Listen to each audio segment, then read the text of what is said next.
CBSE versus ICSE, भैया इसमें से कौन सा बोर्ड हमारे लिए बेस्ट रहेगा, थोड़ा सा डिटेल में डिस्कशन करते हैं जिससे आपके 90% डाउट्स ऑटोमेटिकली फिनिश हो जाएंगे। पहले आते हैं सीबीएसई की तरफ, फिर आते हैं आईसीएसई की तरफ। अगर वेबसाइट की बात करें cbsc.gov.in, पूरे वर्ल्ड में आप कहीं से भी एक्सेस करोगे तो इसी ही वेबसाइट पर जाओगे, एक ही वेबसाइट है। आईसीएसई बोर्ड में ना स्टूडेंट्स को कई बार कंफ्यूजन हो जाता है कि भैया ये सीबीएसई में तो डायरेक्ट था, आईसीएसई में है CISCE.org। ऐसा क्यों?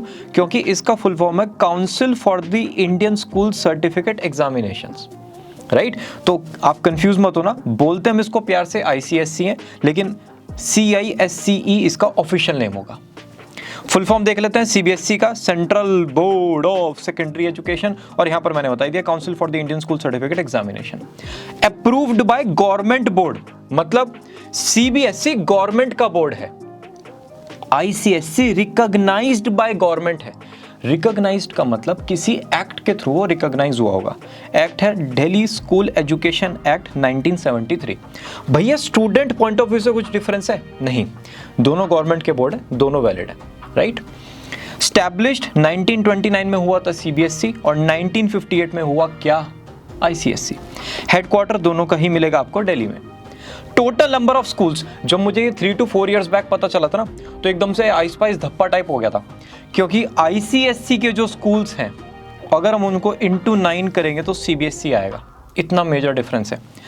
अराउंड 24,240 स्कूल्स आपको मिल जाएंगे सीबीएसई के अक्रॉस द वर्ल्ड, जिसमें से इंडिया में है 24,000 और अब्रॉड में है 240। अगर आईसीएसई देखें तो इंडिया में मात्र 2300 प्लस, थोड़ा सा रफ फिगर है, और 200 प्लस अब्रॉड में 2600 टोटल फिगर होगा। अब ऑब्वियस सी बात है यार, जब स्कूल 2600 है तो स्टूडेंट्स भी यहाँ पर अराउंड 20 lakhs के आसपास होंगे। यहाँ पर जब स्कूल्स 24,000 प्लस हैं तो स्टूडेंट्स भी 2.4 करोड़ है इंटू 12। ठीक है भैया, मेरा ना जो ट्यूशन है ना, हाँ उसमें ना ऐसे बेंचेस हैं ऑफलाइन ट्यूशन में, मैं ना उसमें नोटिस करता था कि ये जो सारी सीट्स हैं ये सब होती थी सीबीएसई स्टूडेंट्स की, और एक बेंच होती थी सिर्फ आईसीएसई स्टूडेंट्स की। इसीलिए होती थी क्योंकि आप यहाँ पर स्कूल्स का और स्टूडेंट्स का डिफरेंस देख सकते हो। अब आते हैं medium of study, English and Hindi. अगर आपने 10th के बोर्ड एग्जाम्स दिए हैं, 12th के तो भी आप दोगे, राइट। 10th के बोर्ड एग्जाम जब आपने दिए होंगे तो उसमें ना क्वेश्चन पेपर आता है, क्वेश्चन 1, और पहले इंग्लिश में लिखा होता है क्वेश्चन, फिर उसके बाद हिंदी में भी लिखा हुआ होता है क्वेश्चन। क्यों लिखा हुआ होता है? क्योंकि हिंदी बोर्ड भी अवेलेबल है सीबीएसई में, हिंदी लैंग्वेज में भी बच्चे पेपर देते हैं। तो सीबीएसई के क्वेश्चंस, सीबीएसई में जो स्टडी ऑफ लैंग्वेज है वो इंग्लिश हिंदी अवेलेबल होती है, और आईसीएसई में ओनली एंड ओनली इंग्लिश होती है। सिलेबस स्ट्रक्चर की अगर बात करें, देखो सीबीएसई का ना डिफाइंड सिलेबस है। डिफाइंड मतलब ऐसे बुक है, उसमें चैप्टर्स रिटन है और उनमें से ही सब कुछ आता है। स्कोरिंग यहाँ पर आपको इजी तरीके से हो जाएगा, मतलब आपको बहुत एक्सट्रीम एफर्ट्स कि समझ नहीं आ रहा, ये नहीं हो रहा, वो नहीं आ रहा, आप अच्छे से पढ़ोगे, इस बुक में से पढ़ोगे और इसी बुक्स में से आपके एग्जाम आएंगे। यहाँ पर देखें डिफाइंड है लेकिन थोड़ा सा फ्लेक्सिबल सिलेबस है, मतलब आपको प्रैक्टिकल्स थोड़े से एक्स्ट्रा करने पड़ सकते हैं, थोड़ा सा कभी कभी ज्यादा पढ़ना पड़ सकता है। डिफाइंड होगा लेकिन सीबीएसई से थोड़ा सा डिटेल्ड है, ठीक है जी। स्कोरिंग यहाँ पर कंपैरेटिवली डिफिकल्ट मिलेगी, कहाँ पर? आईसीएसई में।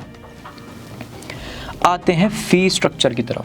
देखो आप सीबीएसई स्कूल में हो, ठीक है, उसमें अगर जो आपकी फीस है ना वो 2 चीज़ों पर डिपेंड करती है, लोकेशन नंबर 1, ब्रांड नंबर 2। आपके स्कूल का ब्रांड वैल्यू कितना है और आपका स्कूल कहाँ पर है। अगर आपका स्कूल है गाजियाबाद में, स्कूल की फ़ीस बिल्कुल डिफरेंट होगी। अगर गुड़गांव में है, फ़ीस बिल्कुल डिफरेंट होगी। मुंबई में है, फ़ीस बिल्कुल ही डिफरेंट होगी। भैया रेंज बता दो, 2000 से लेके 1.5 लाख पर मंथ। भैया ये गलत तो नहीं लिख दिया? नहीं, सही है। 1.5 लाख रुपए महीने तक फीस जाती है, मॉडरेट से हाई। 95% स्कूल्स की फीस 2000 से लेके 10,000 तक होती है। इसी में 95% स्कूल्स फिनिश हो जाएंगे। किसी का फीस 2000 है, किसी का 3000, 5, 6, 7, 10 तक मैक्स। 5% स्कूल्स फिर आपको थोड़े से आगे जाते हुए मिलेंगे भाई, 50,000, 1 लाख, 1.5 लाख। वहाँ पर हॉस्टल फैसिलिटी अवेलेबल होती है, मेस फैसिलिटीज़ अवेलेबल होती हैं, तो उन सबको इंक्लूड करके मैं ये बता रहा हूँ। ये है सीबीएसई। आईसीएसई में फीस होती है 2000 से लेके 50,000 पर मंथ तक। भैया मैंने तो ना एक ICSE स्कूल देखा है, ठीक है, वहां पर ना 75 रुपीज पर मंथ है बस फीस, 75 रुपीज पर मंथ। हाँ, वो स्कूल रन करते हैं चैरिटेबल ट्रस्ट, ठीक है। तो जहां पर आपको चैरिटेबल ट्रस्ट रन करता हुआ मिलता है स्कूल, वहां पर फीस आपकी बहुत ही मिनिमम होती है, लेस देन 100 रुपीज ही होती है ज़्यादातर, अगर पर मंथ बेसिस पे बात करें।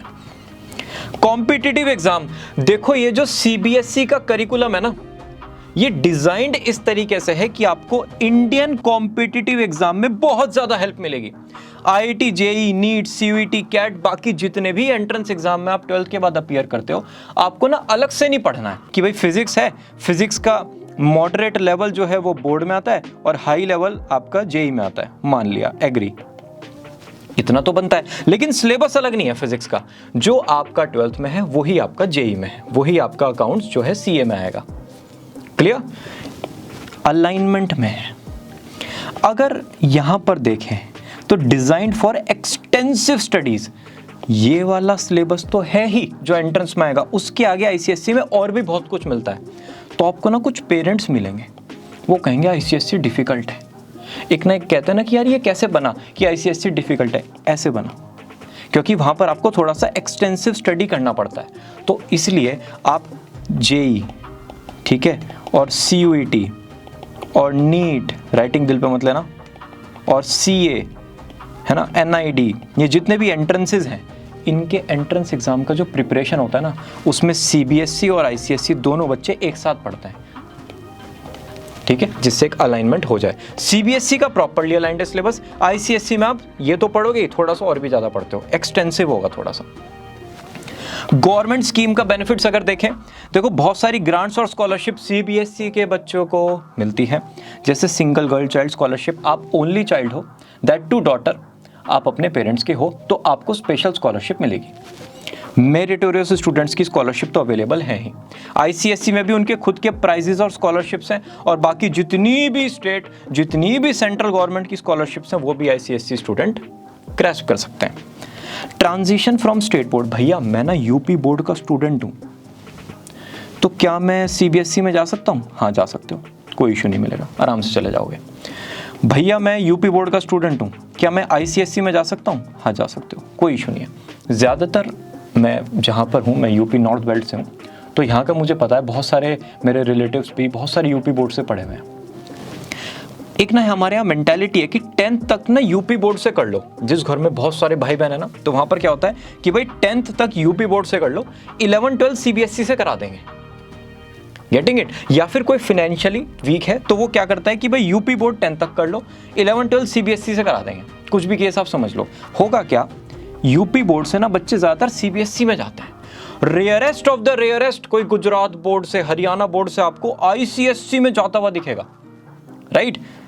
तो पॉइंट क्या हुआ, आप स्टेट बोर्ड से CBSE में जा सकते हो, यहां पर भी जा सकते हो, लेकिन ज्यादातर कोई जाता नहीं है, ठीक है।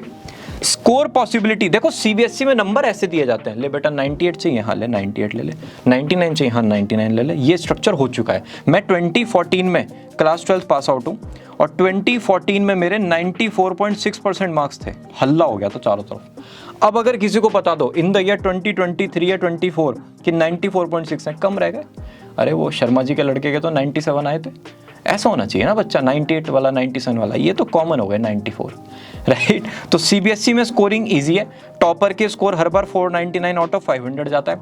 ICSE में स्कोरिंग कंपैरेटिवली डिफिकल्ट है, राइट। यहां पर अगर किसी के 90% से ऊपर आए हैं तो थोड़ा सा उसके एफर्ट ज्यादा लगेंगे कंपेयर टू CBSE स्टूडेंट।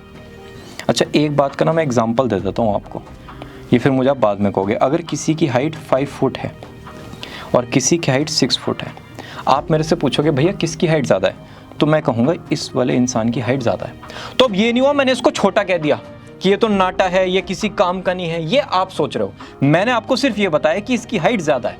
तो ऐसे ही यहाँ पे कोई भी बोर्ड में प्लस माइनस है तो मैं उसका प्लस बता दूंगा, दूसरा बेकार नहीं हुआ, ठीक है, उसमें कुछ माइनस नहीं हुआ, हाँ बस ये यहाँ पर थोड़ा सा प्लस है, ठीक है। तो दूसरी तरफ से अपने आप में सोचना अरे इस बोर्ड को तो भैया खराब कह रहे हैं, अरे भैया आपको क्या पता CBSE, खुद तो CBSE से पढ़ो, सॉर्टेड। अगर मैं किसी को अच्छा कह रहा हूँ तो दूसरा बेकार नहीं हुआ, बस पहले वाला थोड़ा सा ज़्यादा अच्छा है। डन होगी बात। यूटिलिटी इन फॉरेन एडमिशन, देखो सीबीएसई का जो पूरा करिकुलम है ना, जितने भी कोर सब्जेक्ट हैं, कोर मतलब main, physics, chemistry, biology, accounts, economics, business studies, ये जितने भी मेन सब्जेक्ट्स हैं, ये इंडियन हायर एजुकेशन सिस्टम से प्रॉपरली अलाइंड है। मतलब यहां पर आप कुछ भी पढ़ने जाते हो ना इंडिया में, तो आपको ये सब्जेक्ट्स काम आएंगे। सीबीएसई बोले तो इंडियन हायर एजुकेशन सिस्टम। कोई अब्रॉड में भी अगर सीबीएसई स्कूल से पढ़ रहा है ना, तो वो एट द एंड इंडिया में आके अपना ग्रेजुएशन करना चाहता है। Indian board, Indian education system. ICSE foreign curriculum से थोड़ा सा ज्यादा अलाइंड है। आप ना कुछ पेरेंट्स को बोलते हुए सुनते हो, अरे आईसीएसई वाले बच्चों की ना इंग्लिश अच्छी होती है। क्यों? क्योंकि ये ना लिंग्विस्टिक एबिलिटीज, रीडिंग, वर्बल, इन सब पर ज्यादा फोकस करते हैं। ठीक है, फ्रेंच, स्पेनिश, जैपनीज, इन लैंग्वेजेस को थोड़ा सा यहाँ पर अच्छे से कंसिडर किया जाता है पढ़ाने के लिए। होती सीबीएसई में भी है, लेकिन आईसीएसई में ज़्यादा कंसिडरेशन है। तो अगर आप इंडिया टारगेट कर रहे हो पढ़ना, तो आप सीबीएसई को मेन फोकस कर सकते हो। आपके दिमाग में बैक ऑफ द माइंड है, हाँ ठीक है भाई स्टडी अब्रॉड हो सकता है, तो आप आईसीएसई भी एक बार देख सकते हो। ठीक है, बाकी ऐसा नहीं सीबीएसई के बच्चे स्टडी अब्रॉड नहीं जाते हैं, बहुत सारे बच्चे जाते हैं। रेगुलर और प्राइवेट, देखो सीबीएसई में ना आप प्राइवेट मोड में भी पढ़ सकते हो और रेगुलर भी। भैया प्राइवेट मतलब सिर्फ एग्जाम देने के लिए आप स्कूल जा रहे हो, बाकी स्कूल आप जा ही नहीं रहे हो। यहाँ पर सिर्फ और सिर्फ रेगुलर मोड अवेलेबल है अगर हम बोर्ड एग्जाम्स की बात करें। अगर आपको बोर्ड एग्जाम्स देने, सीबीएसई में प्राइवेट हो जाएंगे, आईसीएसई में प्राइवेट नहीं होते। सब्जेक्ट रेंज देखो सीबीएसई में है 211 है, मेरे साथ इधर 211 सब्जेक्ट, साइंस, कॉमर्स, ह्यूमैनिटीज के जितने भी सब्जेक्ट आपको पता है सब मिलेंगे यहाँ पर। 10 to 11 core subject her school के पास होते हैं। Physics, chemistry, maths, biology, accounts, economics, business studies, English और आपका साइकोलॉजी, ज्योग्राफी, ये 10 to 11 तो हो गए बोर्ड से रिलेटेड। बाकी आपके 9th 10th में वो एसएसटी वगैरह, हर एक स्कूल के पास 10 to 11 कोर सब्जेक्ट्स हैं। यहां पर सब्जेक्ट है कंपैरेटिवली कम, 100 सब्जेक्ट्स, लेकिन जितने भी सीबीएसई के मेन सब्जेक्ट्स हैं वो सारे आपको आईसीएसई में मिल जाएंगे। ऐसा नहीं लगेगा ये सब्जेक्ट तो यहां पर है ही नहीं, होगा। ठीक है, एडिशनल सब्जेक्ट्स का डिफरेंस है, मेन सब्जेक्ट्स दोनों में है। मेजर बेनिफिट देखो सीबीएसई का ना यूनिफॉर्म सिलेबस है, इजी टू रिलोकेट। आप लखनऊ के सीबीएसई स्कूल में हो, आप इजीली मुंबई के सीबीएसई स्कूल में जा सकते हो, क्योंकि बुक्स आपको सेम मिलेंगी। हाँ ठीक है, इन्वायरमेंट का थोड़ा सा डिफरेंस होगा, भाई पापा मम्मी का ट्रांसफर हो जाता है या फिर आप रिलोकेशन करते हो अपना, कुछ भी रीजन है, लेकिन आप दूसरे स्कूल में जाके बस फ्रेंड्स वगैरह बनाने में टाइम लगेगा। सिलेबस का स्ट्रक्चर सेम है। ठीक है, बुक्स वगैरह आपको बहुत अलग अलग नहीं लगेगा, सीबीएसई मतलब सेम। यहां का सबसे बड़ा बेनिफिट है स्टूडेंट्स के पास ना चॉइस थोड़ी सी ज्यादा है। सीबीएसई में एक पैटर्न है कि भाई ठीक है पीसीएम यही होगा, पीसीबी यही होगा, आर्ट्स के भी प्रिस्क्राइब्ड सब्जेक्ट्स हैं। आईसीएसई में आपको ये नहीं मिलता, वहां पर चॉइसेस थोड़ी सी ज्यादा मिलती हैं, आप कॉम्बिनेशन बना सकते हो सब्जेक्ट्स के, प्लस स्टडी अब्रॉड ऑप्शंस के साथ ये थोड़ा सा ज्यादा अलाइंड है। ये दोनों के मेजर बेनिफिट होंगे। एक्स्ट्रा करिकुलर एक्टिविटीज पूछो ही मत, सीबीएसई में सारे स्पोर्ट्स और कॉमन में seminar, awareness program, CDPs, debate, cultural activity, engaging activities, bulletin boards. ठीक है, रिपब्लिक डे बोर्ड होता है, दिवाली बोर्ड, होली बोर्ड होता है, स्टूडेंट्स डे, टीचर्स डे, सबके अलग बोर्ड्स डिजाइन होते हैं। स्टूडेंट डिसिप्लिन कमिटीज भी आपको कुछ स्कूल्स में मिल जाएंगी जो रेगुलर बेसिस पर इवेंट्स वगैरह ऑर्गेनाइज करती रहती है। ये सारी चीज़ें आपको आईसीएसई में भी मिलेंगी। आईसीएसई में एक चीज़ आपको थोड़ा सा एक्स्ट्रा मिलता है, linguistic activities, reading, writing and expression activities.